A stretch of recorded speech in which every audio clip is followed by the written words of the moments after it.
পিছু নিয়ে অস্ত্র ভান্ডার উদ্ধার হয়ে গেল।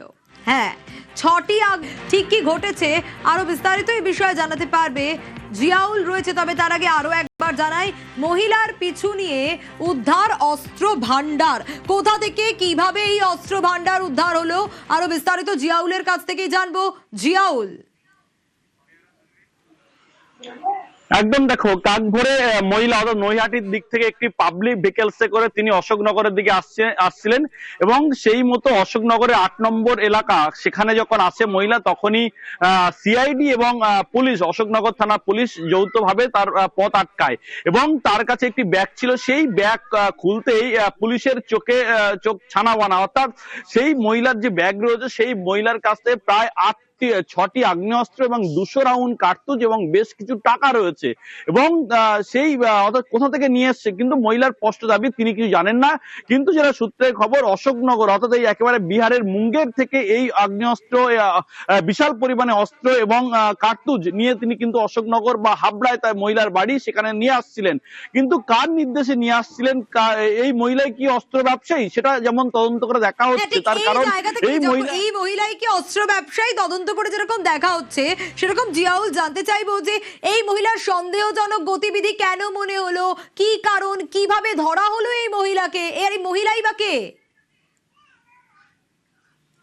দেখো, একেবারে সিআইডি এবং পুলিশ সূত্রে এমনটি খবর যে মহিলার এর আগেও গতিবিধি নজরে রেখেছিল সিআইডি এবং পুলিশ, তার কারণ এর আগেও একবার নাম জড়িয়েছিল এই মহিলার। ফলে সেই মতো এই মহিলা বেশ 2-1 দিন ধরে অশোকনগর বা হাবড়া এলাকায় ছিলেন না এবং খবর পেয়েছিল তিনি একেবারে বিহারের মুঙ্গের এলাকায় গেছেন এবং সেখান থেকে আজকের কাক ভোরে একটি পাবলিক ভেহিকলসে করে যখন তিনি এই অশোকনগরে নৈহাটি থেকে সে গাড়িটি ধরে এবং সেখান থেকে যখন অশোকনগরের দিকে আসছিল, সেই সময় 8 নম্বর এলাকায় পুলিশের সন্দেহ হতেই তাকে কিন্তু আটক করে এবং তার ব্যাগে তল্লাশি করে দেখা যায় যে প্রায় 6টি আগ্নেয়াস্ত্র এবং 200 রাউন্ড কার্তুজ। কিন্তু এতটাই সাধারণ মহিলা, ফলে পুলিশের নজর এড়িয়েই তিনি আসছিলেন। তার কারণ এর পিছনে অন্য কোনো মাথা রয়েছে, অন্য কোনো অস্ত্র ব্যবসায়ী রয়েছে, এমনটাও কিন্তু সিআইডি এবং পুলিশ মনে করছেন।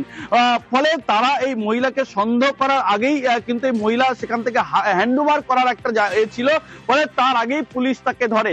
ফলে তার মোবাইলে একাধিক ফোন নাম্বার রয়েছে, ফলে সেই কাদের নির্দেশে তিনি একেবারে সেই মুঙ্গের থেকে নৈহাটি থেকে একেবারে হাবড়া অশোকনগর হয়ে আসছিল, সবটাই খতিয়ে দেখা হচ্ছে। সেই মহিলার কাছ থেকে 12,000 নগদ টাকা রয়েছে, 2টি মোবাইল ফোন উদ্ধার হয়েছে এবং প্রায় 200 রাউন্ড কার্তুজ, সঙ্গে হচ্ছে এই 6টি আগ্নেয়াস্ত্র।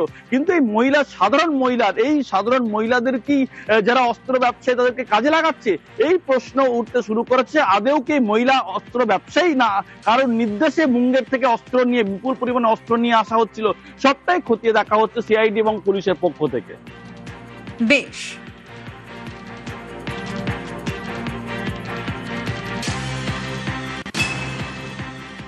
আজ থেকে দেখলাম বহুত অস্ত্র, গুলি, রিভলভার সবকিছু পাওয়া গেছে। সারা রাজ্যেই তো এখন এইসব চলছে।